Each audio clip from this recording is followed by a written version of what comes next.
ومن سيئات أعمالنا ونعوذ بالله من شرور أنفسنا ومن سيئات أعمالنا من يهده الله فلا مضل له ومن يضلله فلا هادي له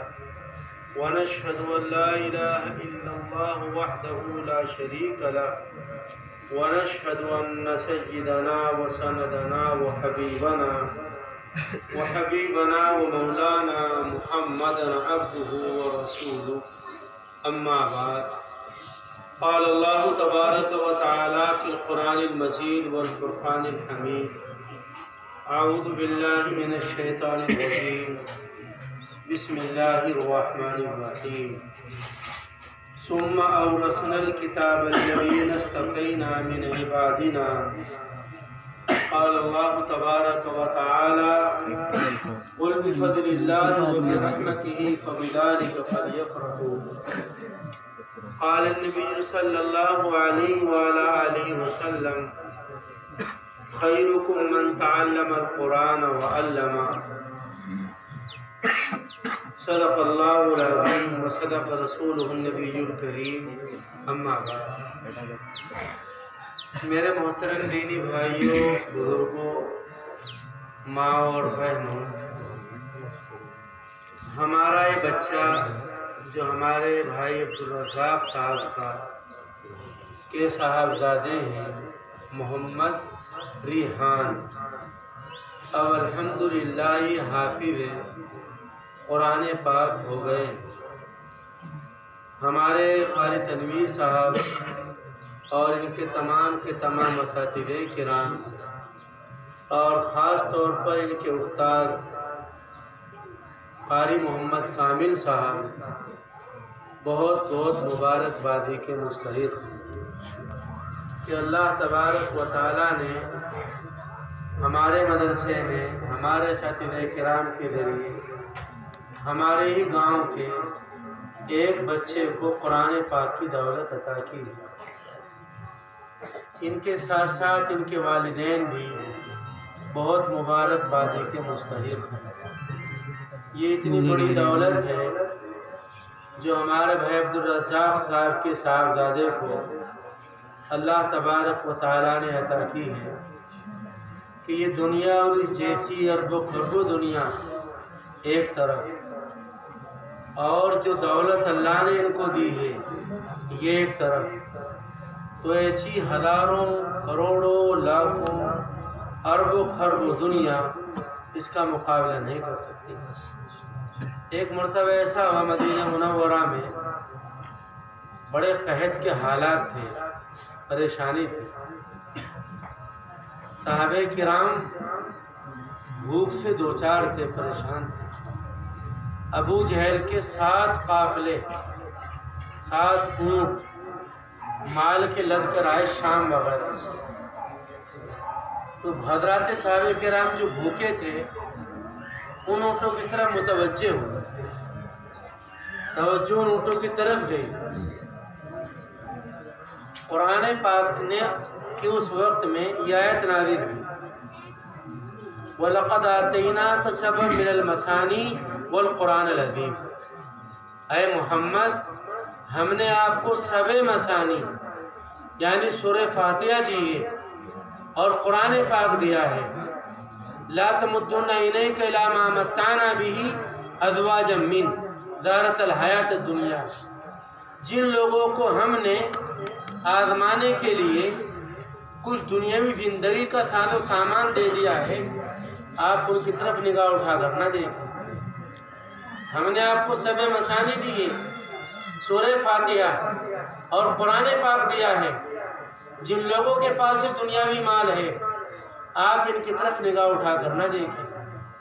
یہ بات اللہ تبارک و تعالیٰ نے اپنے پیارے نبی صلی اللہ علیہ وسلم کو فرمائی۔ جس کے پاس قرآن پاک ہے حقیقت میں مالدار وہی ہے، وہ کنگ ہے اور وہ ملک ہے، بادشاہ ہے کہ جس کے پاس قرآن پاک ہے۔ حدیث پاک میں آتا ہے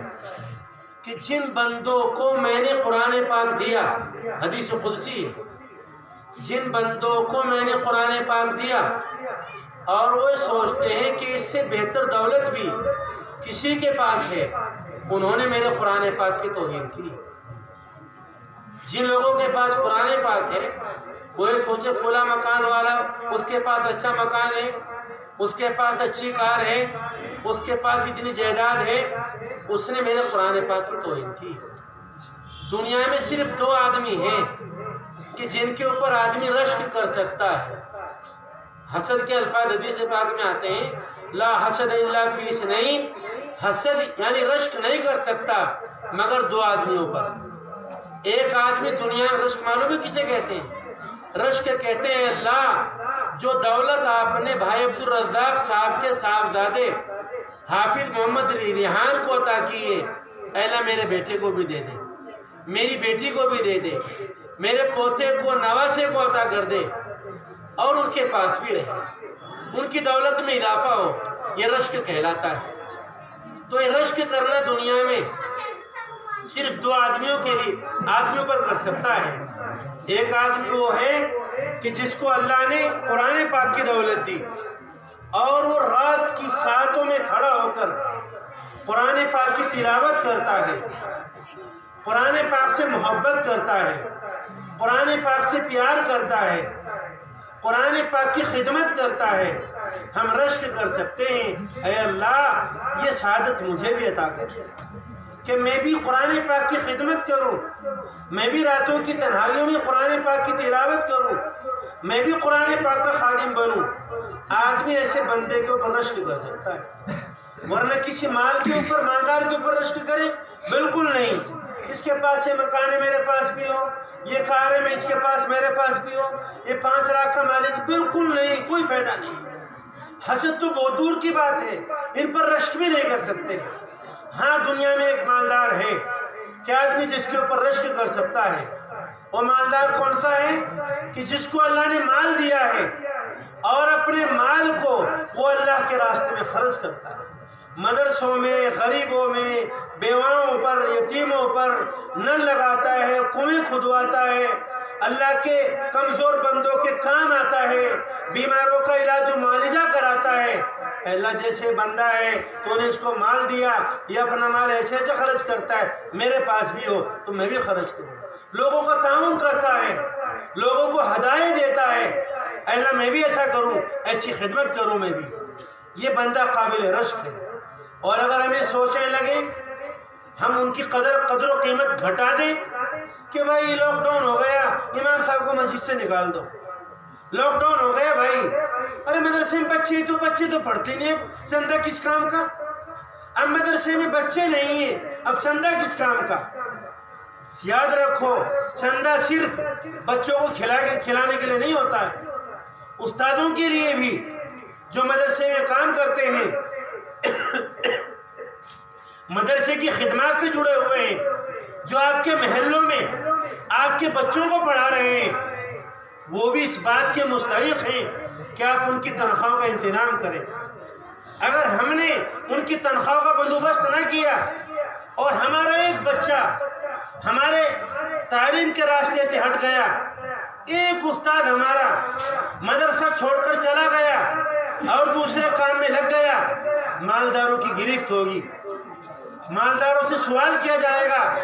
پوچھا جائے گا مالداروں سے تمہارا مال کس کام کا تھا؟ یہ جو میرے بندے قرآن پاک کی تلاوت کرتے تھے، اس کو پڑھتے تھے، اس کو سیکھتے سکھاتے تھے، تم ان کے کام نہیں آ سکے، اللہ تعالیٰ گرفت فرمائیں گے۔ اس لیے یہ رشک کرنا چاہیے۔ اب لوگ رشک نہیں کرتے ہیں۔ لاک ڈاؤن میں ہم نے اتنے حالات خراب کیے، ائمہ کو چھوڑا، مؤذنین کو چھوڑا، علماء کرام کو چھوڑا کہ چھوڑو ان کو،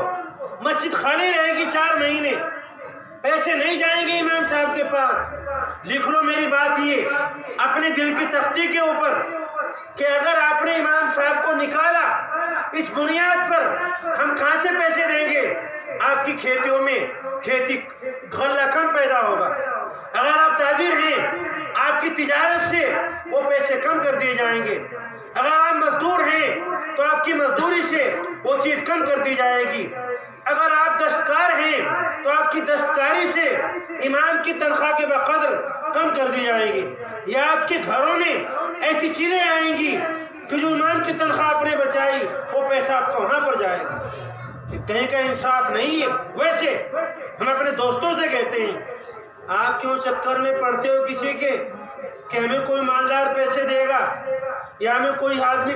ہدیہ دے گا؟ بالکل نہیں۔ قرآن پاک لیے بیٹھے رہو، اپنے مدرسوں میں، محلوں میں 50 نہیں 5 بچوں کو قرآن پاک پڑھاتے رہو، کہیں نہ جاؤ بالکل بھی۔ یہ قرآن پاک روزی کھینچ کر لائے گا، یہ قرآن پاک مال کھینچ کر لائے گا۔ قرآن پاک صحت لاتا ہے، قرآن پاک محبت لاتا ہے، قرآن پاک اتحاد لاتا ہے، قرآن پاک حکومت لاتا ہے۔ جو چیزیں ایک انسان کو جن کی ضرورت ہے وہ قرآن پاک لے کر آتا ہے۔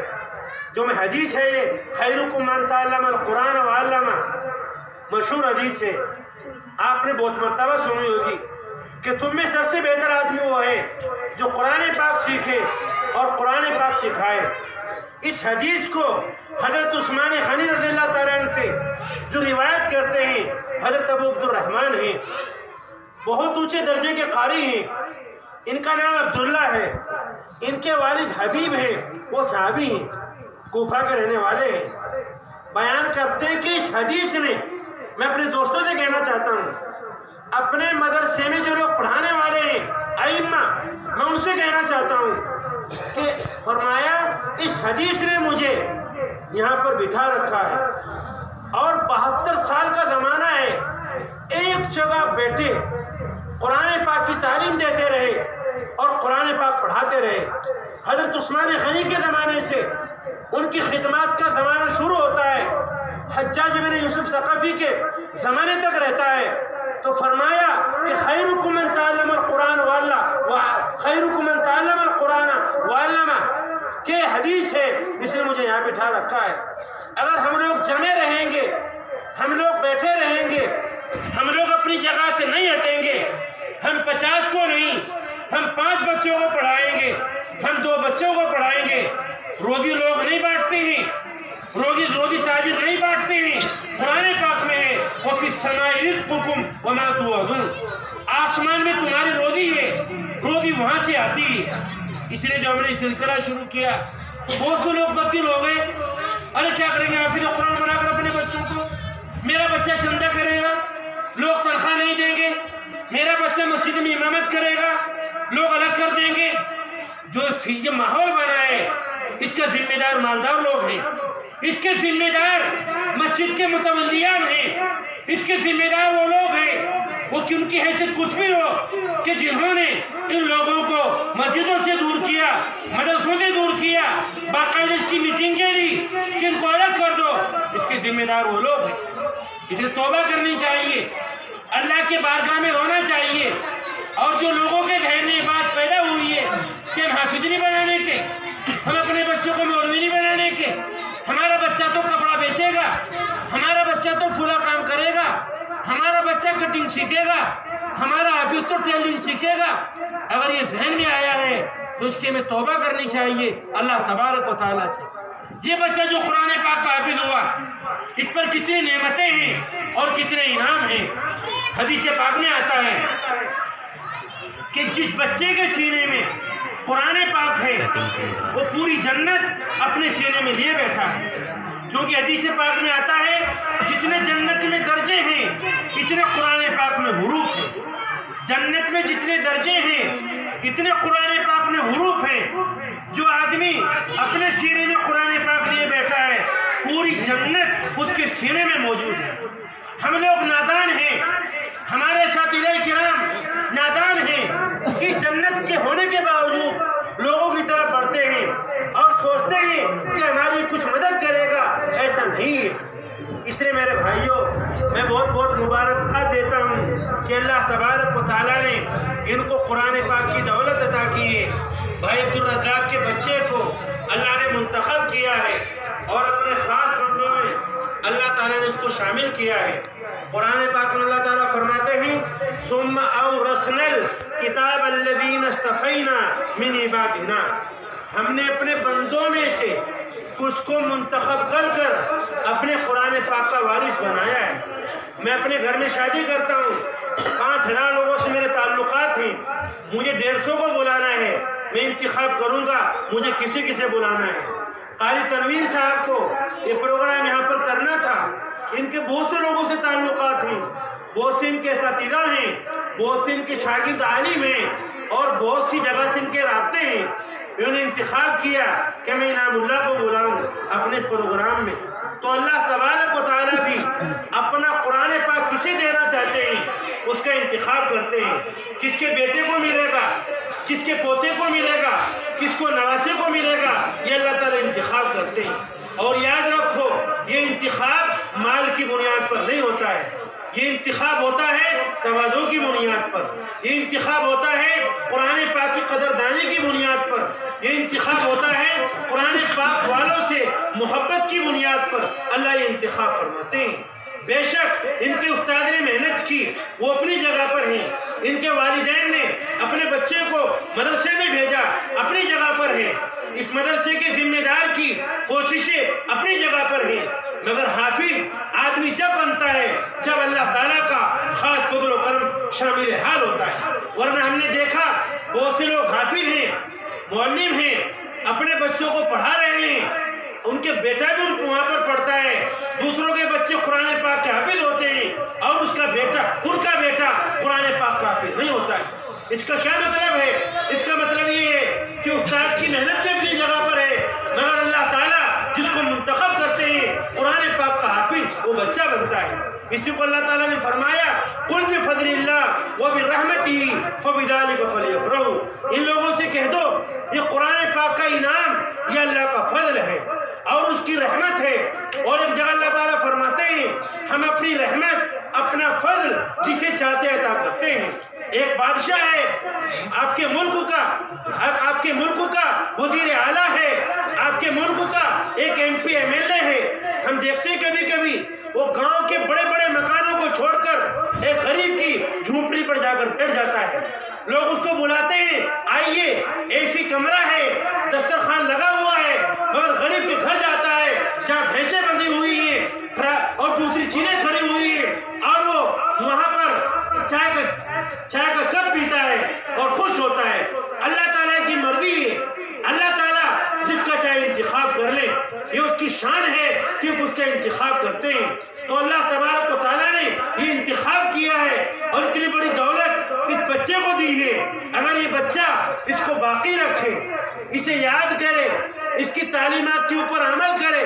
اس کے حلال کو حلال اور اس کے حرام کو حرام سمجھے، تو اس بچے کے لیے اتنا اونچا درجہ ہے آپ اس کا تصور نہیں کر سکتے ہیں۔ حدیث پاک میں آتا ہے کہ اللہ تعالیٰ حافظ قرآن پاک سے فرمائیں گے رتل فرتقی، کہ قرآن پاک پڑھتا جا اور چڑھتا جا، جہاں تیرا قرآن پاک پورا ہوگا تیرا ٹھکانہ وہ ہے۔ کسی کا بچہ یہاں کھڑے ہو کر تھوڑی تقریر کر دے، کتنے خوش ہوتے ہیں لوگ کہ میرے بیٹے نے تقریر کی ہے، اب اس بچے نے قرآن پاک پورا کیا، یہ بچہ لوگوں سے مسافہ ملا رہا تھا، یہ بچہ اس قابل ہے اس سے کھڑے ہو کر اس کے سر کو چوما جائے، اس کے ماتھے کو بوسہ دیا جائے، اس کو سینے سے لگایا جائے، اس بچے پر پانی دم کرایا جائے اور اس پانی کو اپنے گھروں میں رکھا جائے۔ اور یہ نہ سوچو کہ بچہ کس کا بیٹا ہے، آج آپ نے اس بچے کو 50 روپے 100 روپے محبت میں دے دیے کہ بیٹا ہمارا قرآن پاک کا حافظ ہوا ہے، میں لکھ کر دیتا ہوں کہ ایسے بچے قیامت کے میدان میں آپ کی سفارش کریں گے۔ حدیث پاک میں آتا ہے کہ جب جنتی جنت میں جائیں گے تو راستے میں کچھ جہنمی لوگ بیٹھے ہوئے ہوں گے جن کا معاملہ تھوڑا اٹکا ہوا ہوگا، یہ جنت میں جانے والے سے کہیں گے ارے بھائی ٹھہر جا ذرا، وہ پوچھیں گے کیا بات ہے، بتاؤ جلدی مجھے جنت میں جانا ہے، کیا بات ہے؟ وہ بتائیں گے ٹھہرو ذرا، تم مجھے پہچانتے نہیں؟